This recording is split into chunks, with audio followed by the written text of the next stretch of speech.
So last time we wanted to introduce this position size calculator because it gave us a little bit more information that would be helpful to us. But I said that we had not covered stop loss, and so we stopped the video at last time where we were. But I'd like to introduce stop loss now so then we can take a look at this calculator. So let's begin with a chart, and we have a trend here, and we are going to predict that it's reached its height, and it's going to start going down. So knowing what we've already learned from before, that means we should put in a sell order, right? So we'd more or less put one there. So we would do a sell, it's a limit order at some price, right? Some rate.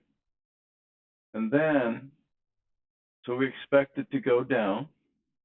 So at some point in the future, we're going to do a buy, a limit order, a buy order.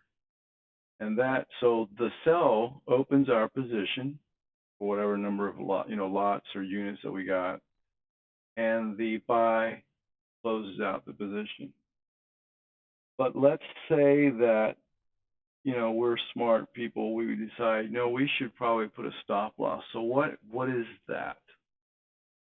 Well, what that is instead of buying for profit, we're going to close out our position here, because remember, if we sold to open it, we buy to close. So that means to close, we buy.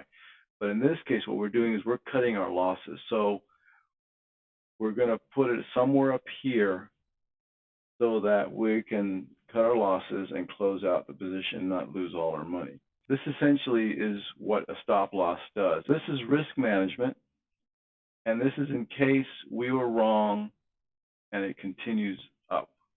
Okay, we've covered the upward trend case, so let's quickly cover the other way. So in this case, we notice a downward trend, and we make a prediction that, okay, we've reached the bottom, it's going to start going up, so we are going to buy. So we decide to place a buy limit order there, and sometime in the future, we're going to place a sell limit order. That opens a position, and that closes the position. However, we decide to also be careful and do some risk management, and we set a stop loss here. But in this case, so when we were going to do an upward trend, we sell to open, buy to close, whether it's buy for profit or buy for stop loss. Sell to buy. In this case, we buy to sell for profit or buy to sell stop loss. Now, trying to bring this all together for you from the last video, we talked a lot about pips and their value and things like that. What we're saying is when you make or lose money, we're talking about the number of pips of change in the rate.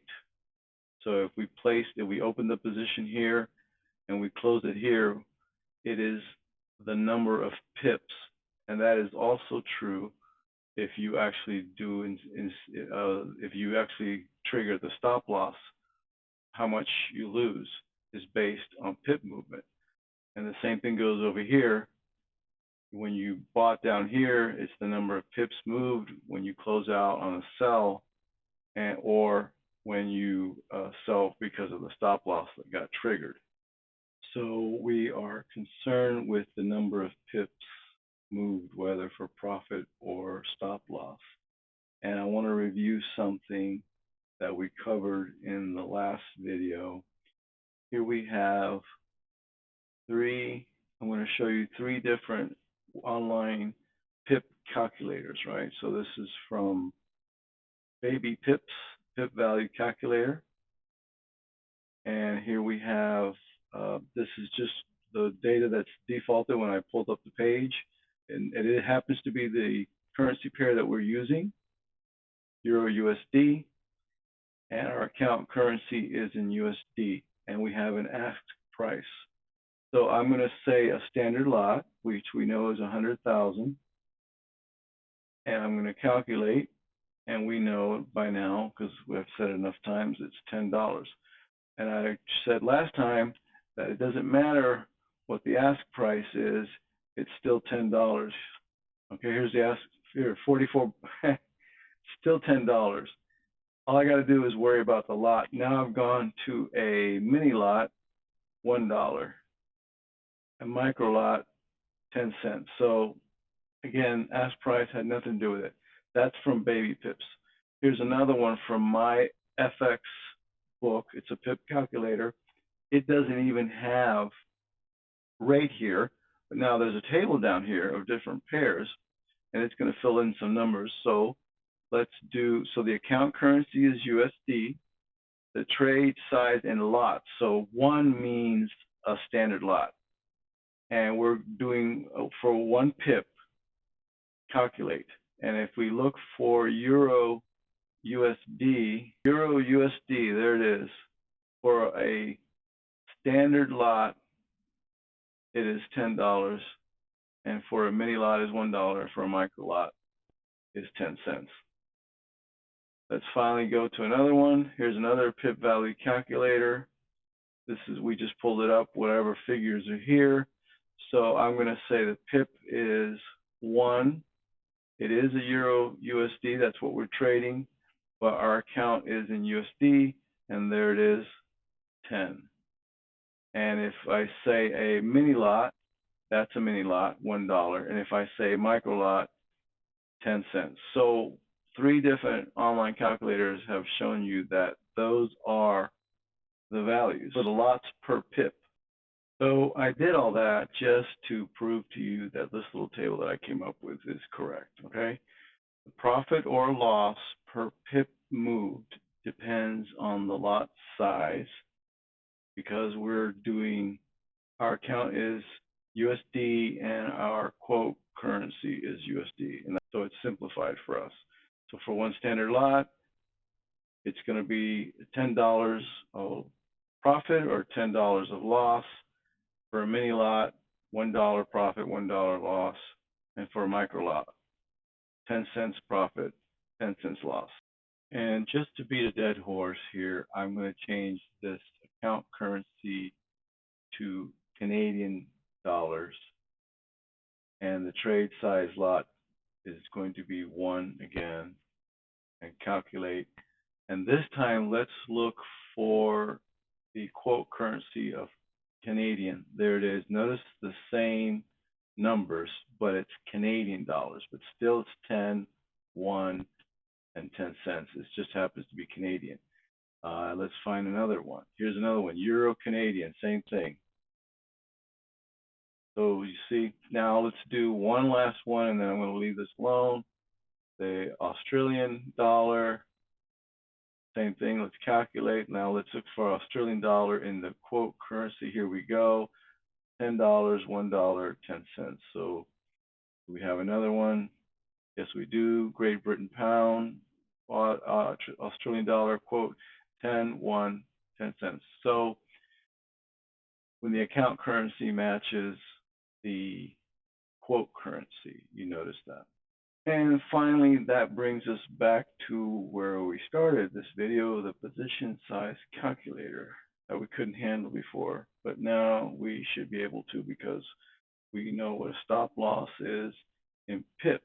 Let's very quickly go to our chart, our real chart for the Euro USD, and it closed at 1.09241. There it is. It's that little dotted line right there, the orange, 109,241. Back to our drawing. Let's set this up. So we're doing the Euro USD. We have a sell order in place at 109,241. We're going to do a stop order, and we're going to do a buy order. Our account is in USD, and the funds in our account is $10. Now remember that this is the pip position, right? So that number by itself, that's 4 pips. But the whole thing of the decimal, after the decimal point, is 924.1 pips.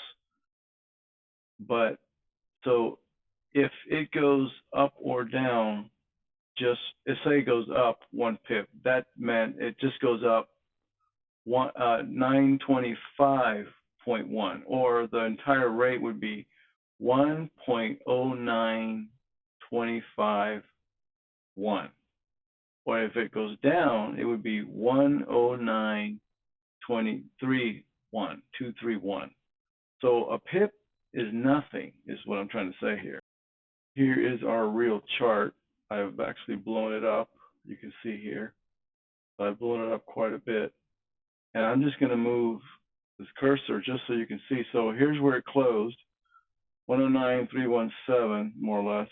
And if I barely move it, that's a pip. By the way, I haven't talked about pipettes, but it's 1/10 of a pip.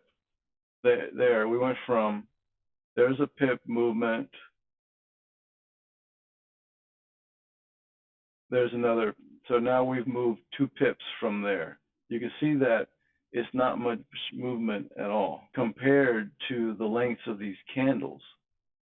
Okay, like for instance, if you want to take a look at this last candle here, we're down here at 109.240 and 109.290. Isn't that 5 pips? 4 or 5 pips right there for that little candle. Some of these are way longer than that. Okay, finally, I think we have come to the end of the video. We're going to close out and actually try to use this calculator. So you know what a stop loss is in pips. You know that a pip is not very much at all. But let's put in a pip. Okay.